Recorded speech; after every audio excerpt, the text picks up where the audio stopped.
Alors, comme prévu, Intel a présenté ses deux nouvelles cartes graphiques de nouvelle génération, les B580 et B570, ainsi que le XeSS 2.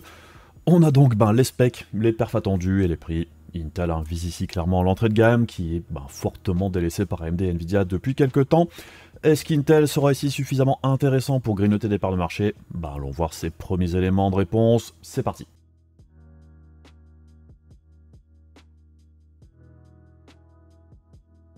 Alors, comme l'avaient laissé entendre les dernières fuites il y a quelques jours, on aura bien deux nouvelles cartes graphiques de la part d'Intel pour cette introduction de la génération Battlemage sur PC de bureau.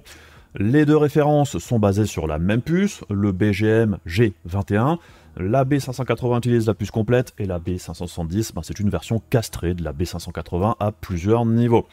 La B580 sort le 13 décembre pour 250$, soit environ 285 € chez nous après conversion et ajout de la TVA.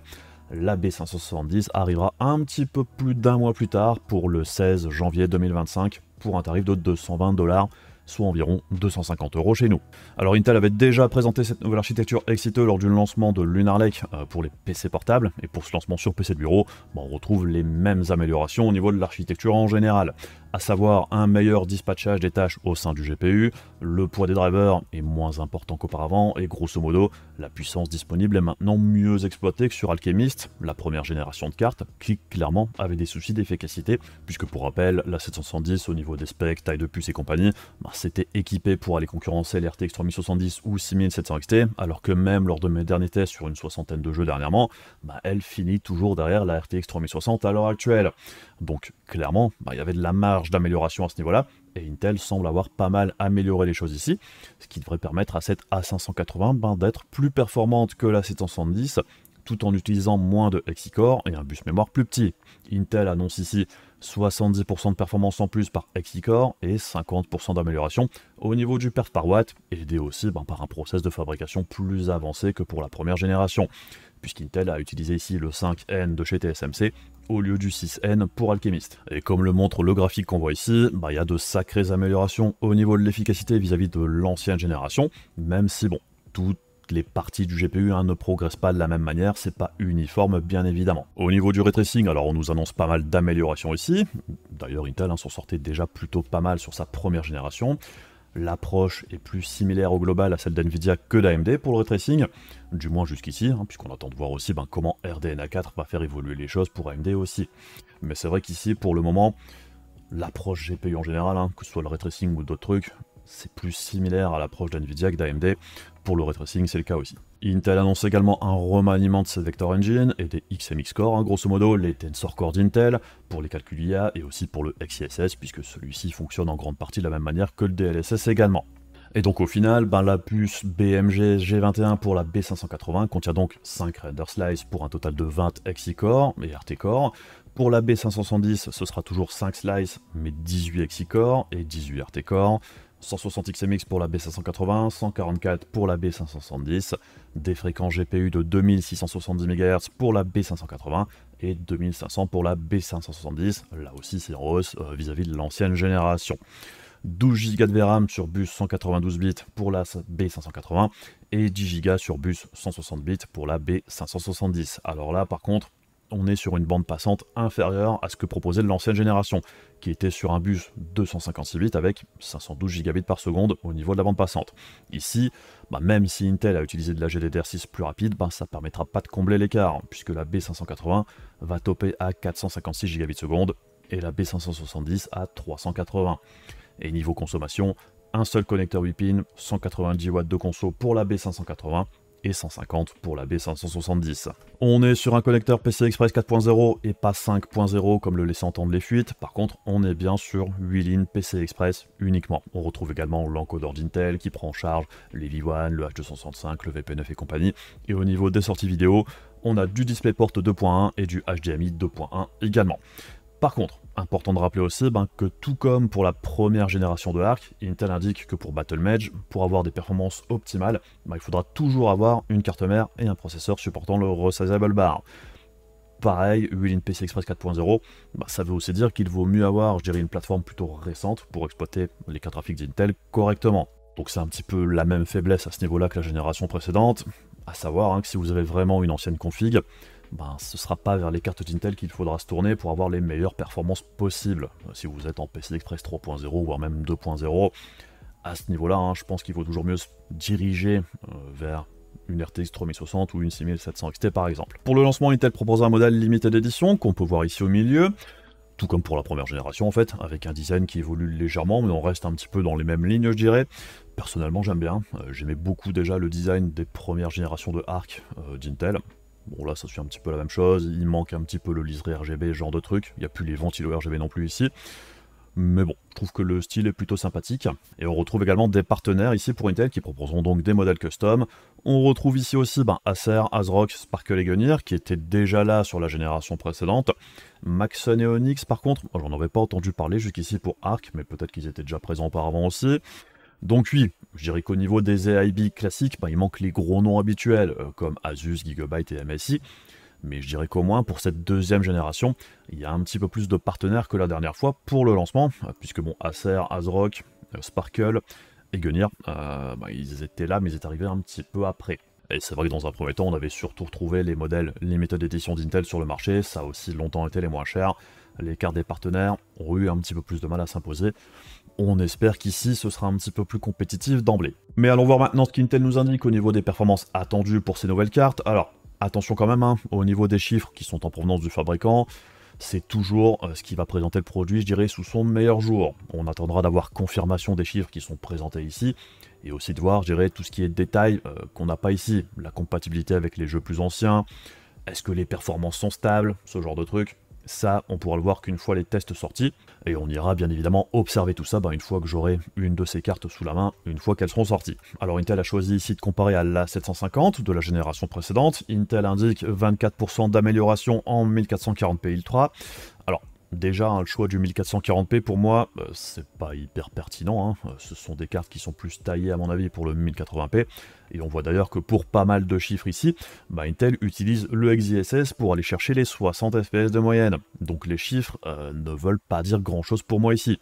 Mais bon, dans les mêmes conditions effectivement, on voit que le gain est plutôt sympa vis-à-vis de la 750, j'aurais préféré une comparaison avec la 770, mais ça produisait probablement moins de performance, on était probablement en dessous des 20%, ce qui était un petit peu moins vendeur. Du coup, je trouve que la comparaison avec la 4060 est plus intéressante. Et on se souvient aussi que la RX 7600, c'est grosso modo au même niveau que la RTX 4060 dans la plupart des jeux. Alors ici, il n'y a pas d'upscaling, et Intel annonce donc que sa B580 serait 10% plus rapide en moyenne sur ce panel de jeux-là, toujours en 1440p Ultra. Alors ok, mais on sait que ce soit pour la 4060 ou la 7600, ce sont plus des cartes aussi taillées pour le 1080p natif ou 1440p upscale sur les derniers gros titres, puisque le 1440p upscale quality produit généralement des performances très similaires au 1080p natif.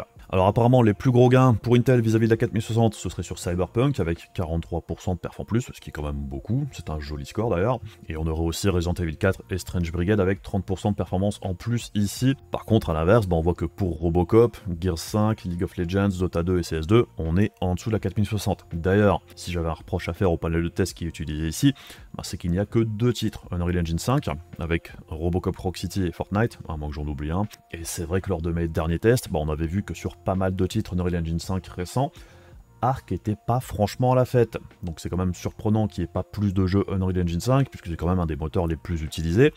Pareil, on voit qu'il y a God of War 2018, mais pas God of War Ragnarok, qui est sorti il n'y a pas très longtemps, où Arc n'était pas non plus franchement à la fête, donc bon, je suis quand même curieux de voir ce que ça donnera en pratique, je dirais, dans un panel de test moins orienté, mais malgré tout, ça reste des chiffres plutôt encourageants ici, même si on n'arrivera peut-être pas à 10% en moyenne dans tous les panels de test, on voit qu'on nage à un niveau de performance similaire, voire légèrement au-dessus en moyenne par rapport à la 4060, parce que bon, il y a quand même malgré tout ici au moins une quarantaine de jeux je pense.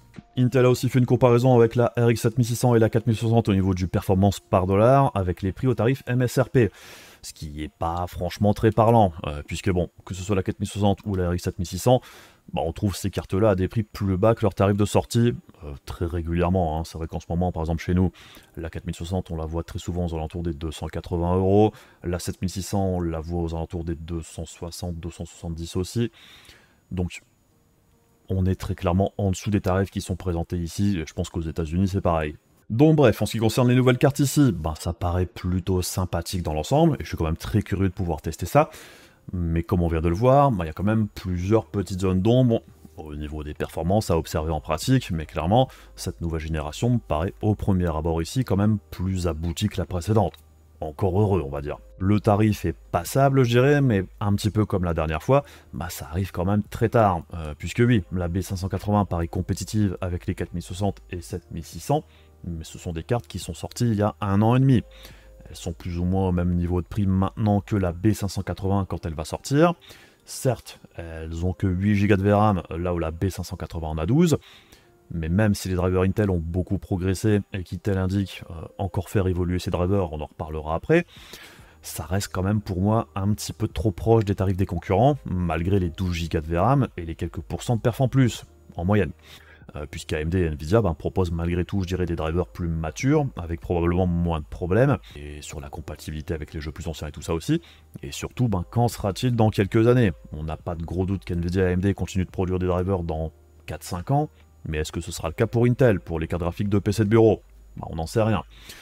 Je l'espère vraiment, mais c'est quand même impossible de l'affirmer à l'heure actuelle, puisqu'on ne sait pas si Intel va continuer de produire des cartes graphiques dans le futur. Même si personnellement j'aimerais beaucoup que ce soit le cas et qu'il continue de progresser. Mais c'est vrai que pour vraiment s'imposer sur le marché, et pour donner envie de prendre le risque Intel, on va dire, il faut être un petit peu plus agressif que ça malgré tout, et aussi arriver plus tôt. Il y a plus d'1 an, je dirais, cette carte-là aurait été bien plus pertinente. Et ici, j'ai envie de dire, on reproduit le même scénario que pour la 770, à savoir une carte qui a du potentiel, mais qui arrive trop tard. Puisqu'ici encore, Nvidia et AMD vont dégainer leur nouvelle génération dans environ 1 mois, et même si Intel paraît relativement compétitif ici pour le moment, c'est pas dit que ce soit toujours le cas dans 1 mois. Mais donc sur pas mal de points, j'ai l'impression de voir un petit peu le même film que la dernière fois, avec l'arc A770, avec Intel qui propose un ratio performance-prix ok, mais pas incroyable, et qui se retrouve après coincé pour baisser ses prix une fois les nouveaux produits des concurrents mis en face. Alors Intel ici utilise un process de fabrication similaire à celui des concurrents, et si on parle taille de puce et tout ça, la B580 c'est 272 mm² sur le N5 de chez TSMC, là où la 4060 c'est 159 mm² sur un N4 Nvidia qui est un N5 optimisé on va dire. Donc déjà là, il y a quand même un sacré gap au niveau de la taille des puces pour arriver à un niveau de performance assez proche. Et pour la RX 7600 d'AMD, AMD est sur du 204 mm², mais sur un process N6, donc un moins bon process que pour la B580 d'Intel ici. Puisque pour rappel, le N6 c'est un N7 optimisé, là où le N5 c'est vraiment une classe au-dessus. Donc bon, pour aller chercher les RTX 4060 et RX 7600, Intel doit ici encore utiliser une puce plus large, un bus 192 bits, et tout ce qui va avec, pour faire à peine mieux en moyenne que des toutes petites puces sur un bus 128 bits par exemple. Donc c'est vrai qu'ici encore, ça ressemble énormément au scénario qu'on a vu avec la 770 qui venait chercher une RTX 3060 malgré des specs et une puce bien plus imposante sur un meilleur process de fabrication que les concurrents. Donc même si ici c'est un petit peu moins pire on va dire, et Intel progresse, ils ont toujours malgré tout un train de retard. Et ici encore, je pense qu'ils vont avoir du mal à rentabiliser la chose, ce qui est un problème pour Intel dans une période où la boîte ne va pas super bien. Malgré tout, je suis quand même très content de voir ces cartes sortir, je suis impatient de tester ça aussi, je suis impatient aussi de voir comment elles vont évoluer, mais je pense que niveau prix, pour faire bouger les lignes et faire un petit peu plus grand bruit et pour donner envie aux clients, je dirais, d'acheter les cartes, je trouve qu'à 220 $ pour la B580 et 190 pour la B570, donc sous la barre symbolique des 200 $, ça aurait donné plus envie pour un achat direct. C'est vrai que là, avec les tarifs prévus pour le moment, ça donne plus envie d'attendre de voir ce que les concurrents vont proposer dans pas très longtemps qu'autre chose. Malgré tout, 12 Go de VRAM sous les 300 $ en tarif de sortie, enfin, j'ai envie de dire, et j'espère vraiment que ce soit chez Nvidia ou AMD, qu'on ne verra plus de cartes avec moins de 12 Go de VRAM à plus de 200 $ en 2025. Enfin, c'est juste plus possible. Mais bon, me fais pas trop d'illusions, je suis sûr qu'on en verra quand même dans les nouvelles générations. Puisque bon, même si on peut faire avec 8 Go de VRAM en 1080p, c'est pas une situation confortable, et ça pose plein de petits problèmes dès qu'on pousse un petit peu les détails dans les jeux. Mais bon, je suis très content de voir cette seconde génération arriver chez Intel, mais ça vient pas non plus sans son lot d'inquiétude, je dirais. Et est-ce qu'on aura les plus grosses puces Battle Mage au final ou pas, puisque là on a eu les petites, il y avait aussi des cartes plus grosses qui étaient prévues. Bon pas de nouvelles pour l'instant. On ne sait pas si ça sortira un jour, mais encore une fois, ce sera là aussi compliqué d'arriver en face de la nouvelle génération des concurrents si elles arrivent plus tard. Puisque ce serait du coup encore une fois des puces probablement encore plus grosses et encore moins compétitives. donc c'est quand même assez compliqué. Donc ça c'était pour le hardware, mais Intel a aussi annoncé des nouveautés du côté du software, pas inintéressantes, hein, avec des nouveautés au niveau des drivers eux-mêmes, avec des features en plus, puisque par exemple, comme on peut le voir ici, on a par exemple une meilleure gestion de l'overclocking à l'intérieur des drivers. On a également un meilleur, je dirais, monitoring que dans les drivers actuels, où c'était vraiment pas terrible. On aurait aussi apparemment une meilleure gestion de tout ce qui serait gestion des différents moniteurs et tout ça. On a également apparemment aussi un limiteur de FPS, on aura un mode basse latence qui fait son apparition, et on aurait aussi apparemment des filtres, un sharpener au niveau de l'image et tout ça. Donc bon, pas mal je dirais de trucs qui existent déjà chez les concurrents, mais qui font quand même plaisir à voir malgré tout dans les drivers d'Intel, hein, puisque c'est vrai que même à ce niveau-là, ils avaient aussi du retard. Donc ça c'est pour les drivers, mais Intel a également annoncé l'arrivée du XeSS 2. Alors, au niveau de la partie upscaling, pas de changement ici pour le moment, mais bon, je doute pas trop qu'Intel continue de faire évoluer, je dirais, son algorithme, comme ils l'ont déjà fait jusqu'ici. On est sur la version 1.3, le XeSS est déjà pas mal amélioré par rapport à sa première version, que ce soit pour la version qui est utilisée par les cartes d'Intel elles-mêmes, ou celle qui est utilisée pour les autres marques de cartes graphiques, puisqu'on n'a pas exactement la même chose hein, entre le XeSS qu'on peut utiliser par exemple sur une carte d'AMD et d'NVIDIA, et le XeSS qui fonctionne sur les cartes d'Intel, puisque ça va passer par les corps XMX des cartes Intel, donc ça a une meilleure qualité d'image, et un impact sur les performances moindres que si vous utilisez une carte d'AMD par exemple. Et c'est vrai que le XeSS est présent dans quand même un bon paquet de jeux maintenant depuis sa sortie, ce qui est quand même une bonne chose, et j'avoue que c'est même assez surprenant, vu le peu de cartes d'Intel sur le marché, mais c'est vrai que très régulièrement, on a les 3 upscalers présents dans les jeux qui sortent, ce qui est une bonne chose. Mais bon, la grosse nouveauté de ce XeSS 2, c'est le Frame Generation. Alors oui, encore du Frame Generation, et globalement ici, ça me paraît être une approche plus proche de celle d'NVIDIA que d'AMD, puisqu'ici, ça passe par les corps XMX d'Intel, donc ça fonctionnera uniquement que sur les cartes graphiques d'Intel ici pour le Frame Generation. Et au niveau du fonctionnement, c'est un petit peu la même chose que pour le DLSS, ça va utiliser aussi les informations du moteur du jeu, l'optical flow, les motion vectors, afin de pouvoir générer une frame en plus, la plus fidèle possible entre les deux frames normales. Donc bref, je dirais pas grand chose de nouveau à ce niveau-là, mais je suis quand même assez surpris de voir ce XeSS Frame Generation arriver, puisqu'on n'en avait jamais entendu parler jusqu'ici, puisqu'aux dernières nouvelles, Intel travaillait non pas sur de l'interpolation de frames, donc du frame gen comme on le voit ici, où l'algo génère, je dirais, une frame de plus entre deux frames classiques pour apporter une sensation de fluidité, ce qui en contrepartie ajoute de la latence, puisqu'on retient la frame suivante, le temps de calculer la frame générée. Donc du coup, le Frame Generation, dans les jeux compétitifs et tout ça, c'est pas recommandé, puisque du coup ça rajoute de la latence. Et l'extrapolation dont Intel avait parlé il y a quelques temps, c'était plus rajouter une frame en plus sans retenir la suivante, mais une frame bonus qui était plus de la prédiction qu'autre chose du coup. Bon, c'est apparemment pas prêt, ou pas d'actualité, ou peut-être abandonné, j'en sais rien, on verra bien par la suite. Mais bon, en tout cas, ouais, ici, c'est du Frame Generation plutôt classique. Intel, je dirais, se met à parité. Et tout comme pour Nvidia et AMD, qui dit Frame Generation, Intel doit donc lui aussi maintenant inclure, je dirais, une techno qui permettra de faire baisser la latence pour aider son Frame Generation, d'où l'apparition du coup du XeLL, Low Latency, qui est une technologie assez similaire au Reflex d'NVIDIA et l'anti-lag 2 d'AMD. Donc bon, j'ai envie de dire Intel a joué plus ou moins la sécurité ici pour le XeSS 2 et son Frame Generation en suivant les traces d'NVIDIA tout simplement. Et on voit qu'ici, le XeSS 2 est déjà prévu dans une dizaine de titres, et on aura probablement d'autres qui arriveront plus tard. Enfin bref, je pense qu'on a fait un petit peu le tour pour aujourd'hui. Comme d'habitude, si la vidéo vous a intéressé et que vous voulez donner de la force à la chaîne, les machins de pénibles de YouTube, c'est débile, mais ça aide vraiment. Les exemples de config types, les cartes graphiques du moment, c'est sur la page Amazon de la chaîne que vous retrouverez dans la description de la vidéo. Et un gros big up aux membres soutiens de la page Ko-fi et YouTube de la chaîne qui aident tout simplement la chaîne à survivre. Donc un gros merci à vous comme d'habitude. Et puis sinon, on se retrouve très bientôt pour d'autres vidéos. Je vous fais des bisous, je vous dis à la prochaine. Salut!